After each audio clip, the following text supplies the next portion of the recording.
Karena Islam yang ngatur Allah Subhanahu wa ta'ala. Jadi ini penting. Loh coba ustadz tuh banyak yang nggak bisa ngaji loh.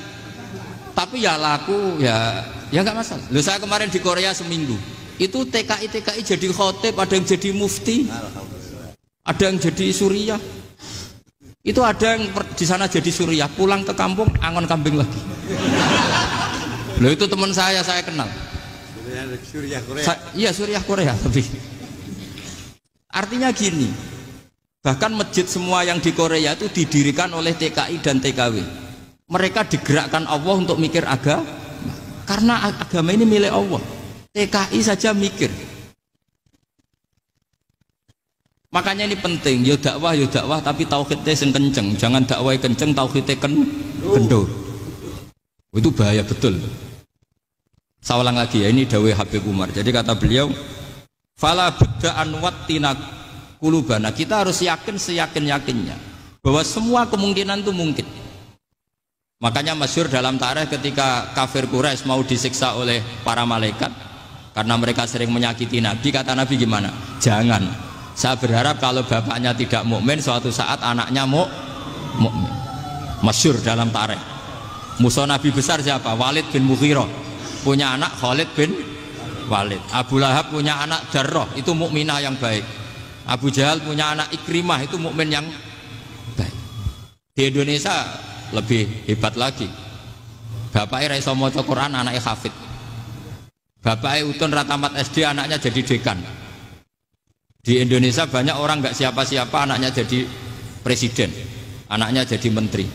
Artinya jangan karena bapaknya kafir kamu nganggap anak turunnya pasti selalu kafir. Teori itu sudah salah zaman Rasulullah. Yaitu Walid akhirnya punya anak Khalid, Abu Lahab punya anak Jarrah. Terus siapa? Abu Jahal punya anak siapa? Ini penting saya utarakan karena dakwah kalau terlalu semangat, nanti kalau menghilangkan tauhid bahaya. Tetap innal huda. Uni Soviet kayak apa? Mengkooptasi negara-negara sekelilingnya sampai jadi Zuni. Tapi apa yang terjadi? Uni Soviet yang runtuh, persemakmurannya semua rata-rata jadi negara apa? Islam, kayak Uzbek, kayak Ceknya, kayak apa-apa. Karena agama ini diurus Allah.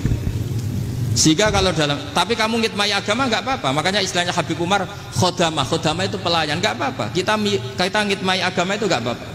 Dengan ngitmai terus mikir nggak apa-apa. Tapi jangan mikir yang merasa kalau kita mati, wah nanti agama ini kukut karena saya mati. Kamu itu siapa? Agama Islam ini tidak pernah dipasrahkan kamu. Diurus oleh Allah Subhanahu wa ta'ala sendiri. Sehingga ketika Wali Songo meninggal, agama ini tambah kuat sampai sekarang. Kecil saya itu kalau pengajian susahnya bukan main, harus izin sana sini. Sekarang setiap pengajian polseknya datang, polresnya datang, nggak ada intel, nggak ada apa. Padahal kiai dulu sama kiai sekarang itu kira-kira alim mana? Raden kiai dulu. Mbah Hasyim Asy'ari itu ngarang kitab sampai dibaca di Yaman. Saya sering baca juga kitab beliau, Risalatu Ahli Sunnah wal Jamaah. Kiai sekarang mau terjemah aja kadang salah memahami. Tapi ya Islam tetap jalan karena Islam ini dikawal, dijaga oleh Allah Subhanahu wa ta'ala. Maka kalau dalam cerita tarikh sirahnya Ibnu Ishaq itu, tauhid itu penting. Beliau cerita begini, Sayyid Abdullah itu namanya Abdullah bin Abdul Muthalib. Kita tahu kenangannya Rasulullah terbanyak itu bukan dengan Sayyid Abdullah tapi dengan Sayyid Abdul Muthalib, dengan mbahnya.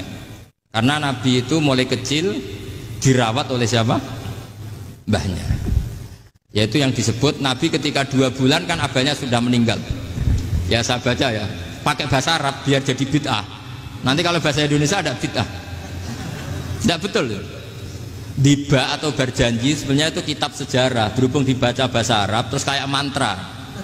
Terus yang belakang mau nyenggai soleh aleh, sehingga kubu sebelah bilang tuh khurafat dan bid'ah. Coba diterjemah ini, coba nanti saya baca bahasa Arab. Walamma tamma min hamli syahroni ala masyuril aqwalil marwiyatu fiya bil madinati abuhu abdullah wa kana qad istaza bi akhwalihi bani adi min at-taifatin najariyah wa makatha syahron saqiman yu'anu nasukmahu wasyaqwa. Terus di pojok sana bilang soleh aleh. Pasti kubu sebelah yang liwat, wah itu khurafat bid'ah karena dianggap mantra. Padahal artinya coba sampean baca bahasa Indonesia. Ketika hamil Rasulullah umur 2 bulan, abahnya meninggal di kota Abwa. Kota Abwa adalah kota keluarga besar ibunya Sayyid Abdullah. Kebetulan pas ke sana beliau sakit sampai 1 bulan dirawat. Bid'ahnya di mana kalau diterjemah? Wong itu kitab tarikh. Makanya saya nggak tahu yang membidah-bidahkan tiba itu karena tadi. Tapi sampean juga ikut salah karena nyenggai sholawatan tok itu.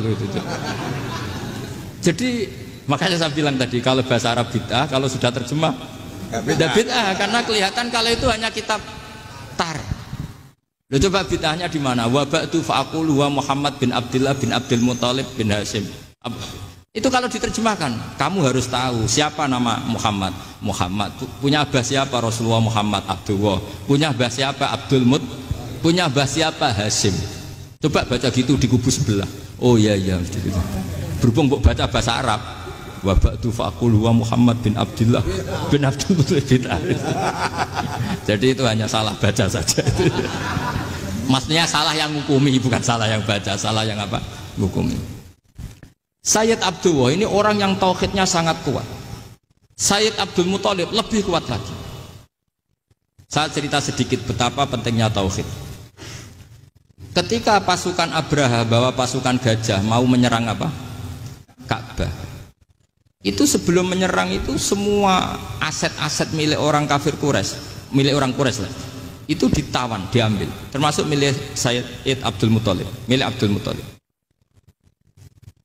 Terus ketika mau masuk Ka'bah, mau masuk Mekah, kata Abraha, man sayyidu hadal wadi, siapa yang kamu tuakan, yang kamu pertuan di sini? Oh, Abdul Muthalib. Abdul Muthalib itu dipanggil, itu auranya luar biasa. Abraha yang di tempat perkemahannya itu harus duduk di atas karena dia raja, itu duduk di atas gak berani. Saking wibawanya Abdul Muthalib, ini mbahnya Rasulullah. Akhirnya Abraha bilang gini, saya duduk di bawah tidak mungkin karena saya raja. Kamu duduk jejer saya tidak mungkin karena nanti umat saya kecewa karena raja kok disaingin gitu. Ya sudah, santai berdiri-diri kita ngomong. Akhirnya Sayyid Abdul Muthalib tadi diomongin gini, saya itu tidak ingin merusak orang-orang Mekah, orang-orang Quraisy. Saya hanya kecewa punya tempat ibadah dikencingi, diberakin sehingga saya mau merubuhkan Ka'bah. Tapi dengan damai, nggak ada perang. Apa jawabnya Abdul Muthalib? Lucu. Gak apa-apa Ka'bah kamu robohkan silakan, gak apa-apa. Yang penting unta saya yang kamu sita kembalikan.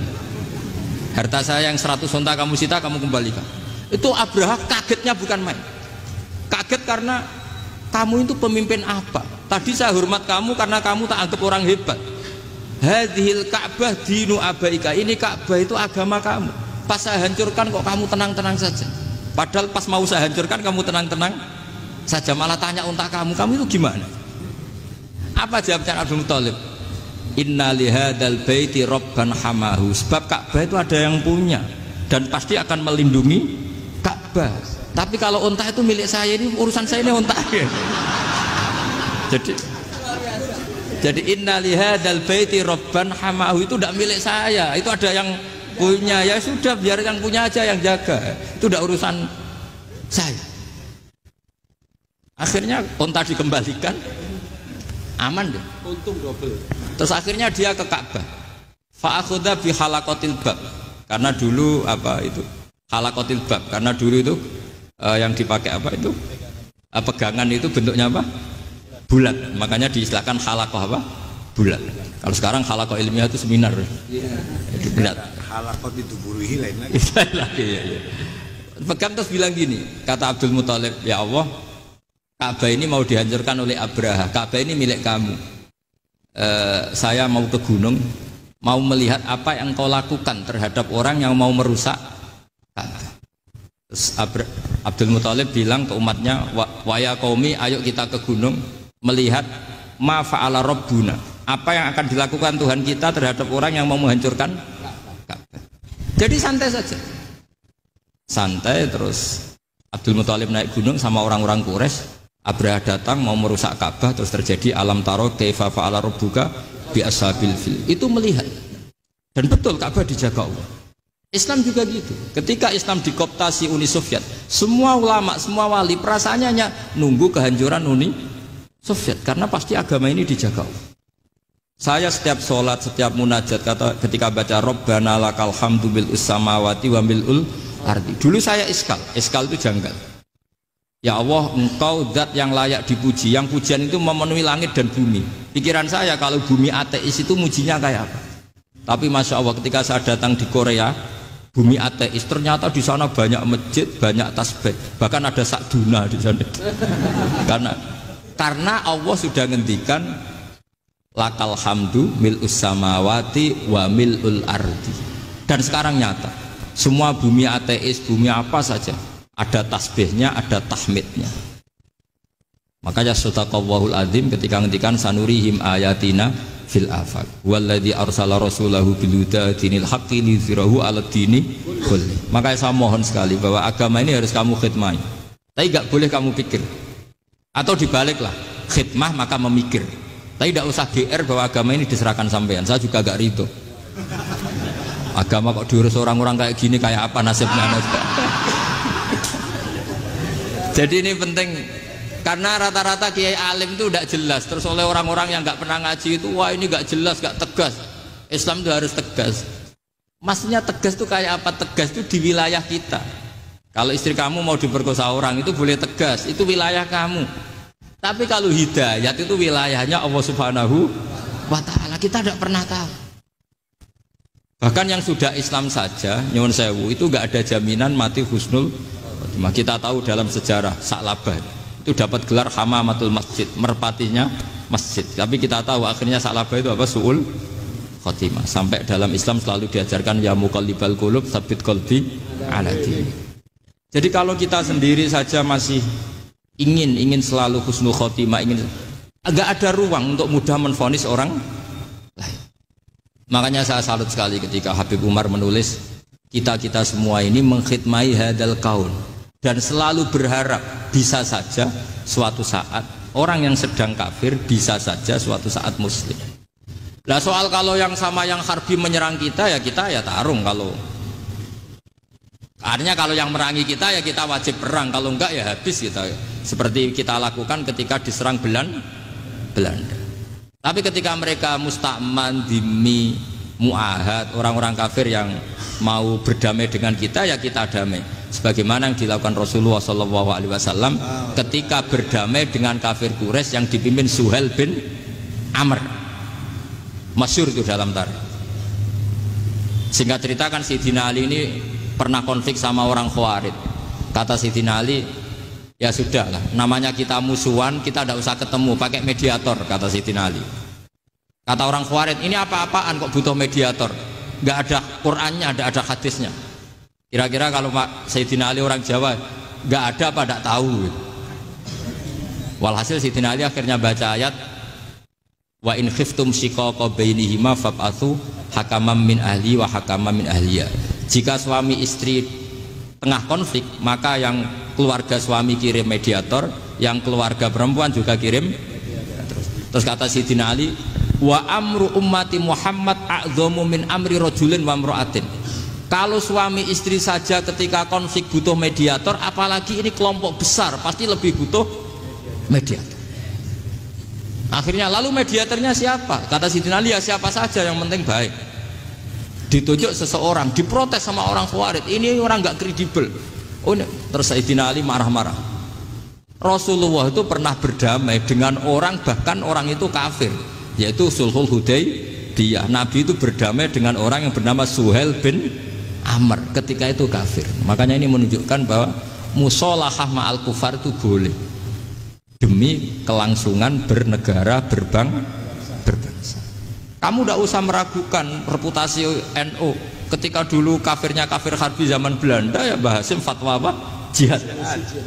Jadi jangan kira tidak tegas. Kita tegas sekali. Justru kita yang punya masa lalu tegas. Tapi kepada siapa dan dalam konteks apa? Paham ya? Terus ini penting sekali untuk dijernihkan. Ini saya baca berikutnya nanti. Tidak supaya tahqiq, saya syukur sekali saya tadi sekaligus minta ijazah sama Habib Umar, dan memang saya ngaji ini lama sama teman-teman alumni Yaman. Cuma belum pernah ketemu mu'alifnya. Tadi saya ketemu minta ijazah itu dan beliau senang sekali, bahkan sempat bikin tulisan di kitab saya ini. Sama tidak perlu baca, karena kalau bisa ya biasa, kalau tidak bisa malu ya sudah, tidak usah baca.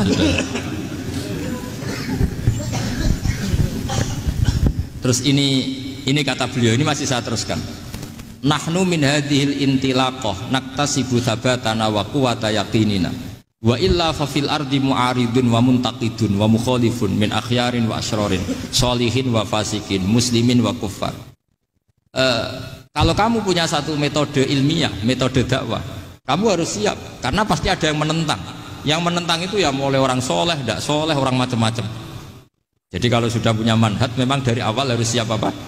Ditentang. Jadi misalnya PBNU punya kebijakan apa, ya sudah siap saja dibully. Itu pasti itu, karena nggak ada manusia semua suka, semua benci. Kata beliau, anta in kunta fi syakkin min hadzal maslak wal manhaj fattabi man syi'ta wasaha angka ghaniyah wa in kunta ala yaqinin annahu al huda wa mirasun nubuwah wa annahu haqiqatu tarjamatil ahdi ma'rab fala tata'athar min kalami ahadin yakunu mangkana. Jadi intinya kita mengawal Islam secara rahmatanil alamin itu justru kita berharap menjadi simpatik dan menjadikan mereka menjadi Islam. Jangan ketika simpatik dianggap gak tegas. Saya masih ingat betul